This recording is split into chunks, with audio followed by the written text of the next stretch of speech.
You think he had kids? Everyone took their turn asking. Me, Brian, Dad. It was a good question because nobody knew the answer. So we kept asking even after the chip pile was out of sight. Bundled in the cabin of the truck, we were safe. And we fought off the idea of the stranger's body like it was an invading army coming to take our castle. But you think he had kids? Brian asked again.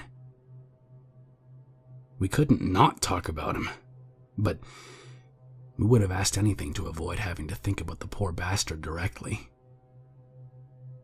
Christ, what a way to go. He have a wife? I asked. Jerry didn't know. Said the guy was new. My father bit his lip, and then bit his cheek. When that wasn't enough, he scratched his head as if he could dig out the thoughts. Usually, my father collected deaths the way people collected jokes. He had 100 stories from the safety committee at the sawmill. There was nothing he enjoyed more than saying that a guy died that way. But this death was too morbid even for macabre tastes. We'd all heard everything Jerry said. Now, we were just repeating it to one another to make sure we'd all heard the same things. Stupid kid should have known better than to get out of his truck. Dumb fuck should have never walked down to the chip pile, my father muttered. Unable to translate his frustration, my father turned to Brian and I and suddenly screamed, "Don't ever let me hear that you two been walking out on the chip pile." Neither of us said that we didn't work at the mill, or that you couldn't drive up to the chip pile if you didn't work at the mill, or that the chip pile was behind a locked gate. Brian and I just said, "We won't, Dad," and kept trying not to think of that poor truck driver. When we were over the bridge and the mill was out of sight, it seemed safe enough to bring up the body. Not the accident itself, just the body. You think there'll be enough left to bury? I asked. My father snorted. They'll be lucky to find a pinky finger. I'm sorry for the poor fucker they sent down there to clean the auger. The person they sent down later was my uncle. I have many uncles, and all of them are the kind of men called upon to do unpleasant things. He found red wood chips and, indeed, a pinky.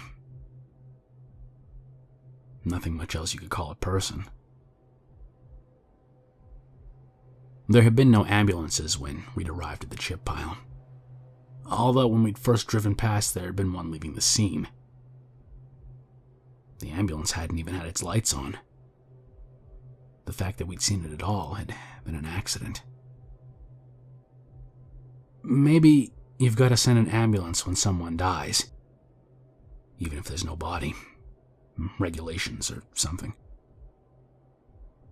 Even when there's nothing to save, you've just got to send an ambulance. Just for show.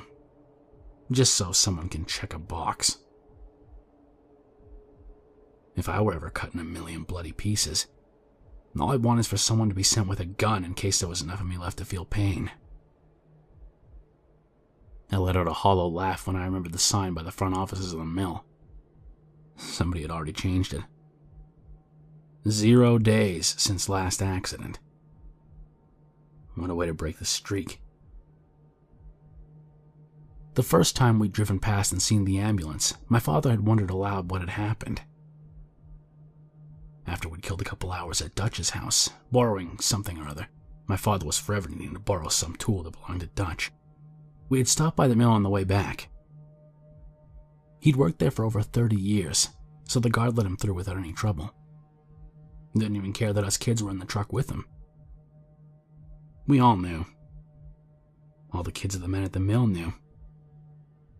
You don't walk on the chip pile Not ever. Especially not when there's a barge docked. The guards knew that my dad wasn't stupid enough to let us walk on the chip pile. In a lumber town, everyone knew that. Or at least, everyone was supposed to know that.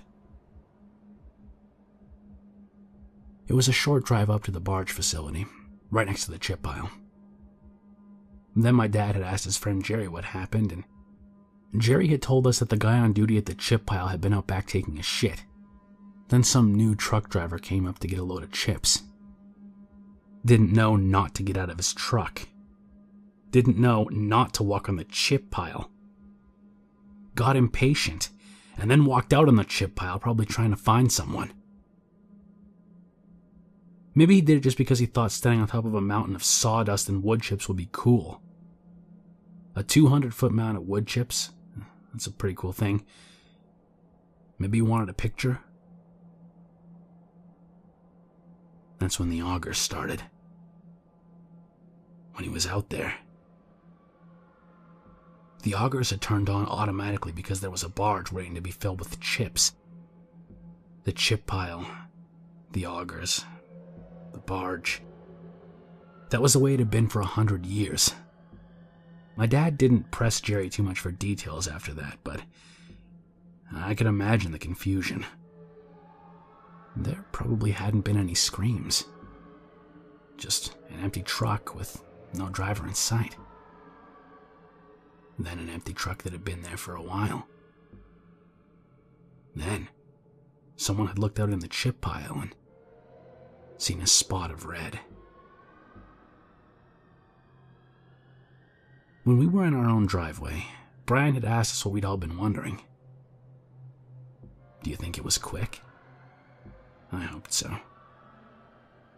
I could imagine that poor dumb kid out there on the chip pile when the augers started. The whole pile trembling, until suddenly it was like standing on quicksand, until it was trembling so fast it was like drowning in a sea of sawdust. I could imagine him trying to claw his way out, digging into the wood chips until they cut up his hands, digging with his bloody hands but still not finding any purchase. All the while sliding down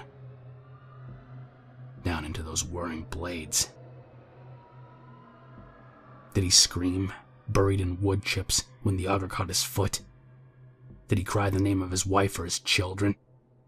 And how long did he spend screaming before his body had been chewed up by the auger enough to kill him? Did he go into shock when it had eaten him up to his waist?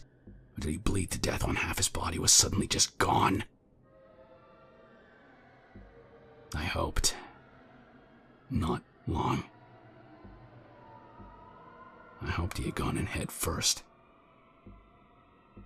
Yeah, I said. It was probably quick.